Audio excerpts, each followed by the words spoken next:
اور ہمیں تو کہا گیا کہ ہر وقت اپنے آپ کو مردوں میں شمار کرو، عد نفسک من اصحاب القبور، ہر وقت یہ سمجھو کہ شاید کہ اگلا قدم میرا جو ہے وہ قبر کے اندر جانے والا ہے۔ جب تک استحضار موت اس درجے میں نہیں ہوگا انسان کے، دنیا کے ساتھ جو ایک انقطاع قلبی درکار ہے وہ کبھی نہیں ہوگا۔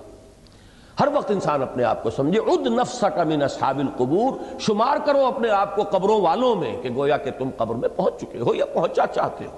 تو اب میں ہوں اور میری قبر ہے اور میرا محاسبہ اخروی ہے۔ من مات فقط قامت قیامتہ، جو مر گیا اس کی تو قیامت کھڑی ہو گئی۔ لہذا اس کے اعتبار سے غور، اس میں عامی کا مسئلہ بھی ہے اور خواص کا مسئلہ بھی ہے، جاہلوں کا بھی ہے اور علماء کا بھی ہے، منطقیوں بھی ہے اور غیر منطقیوں کا بھی ہے۔ ہر فرد نوع بشر کا معاملہ ہے اخروی نجات، اخروی فلاح، یہ اس کی ضرورت ہے۔ لہذا اس کے اعتبار سے غور و فکر کہ پھر فرائض کیا ہیں، کیا طرز عمل اختیار کریں کہ امید کی جا سکے کہ وہاں ہم نجات پا جائیں۔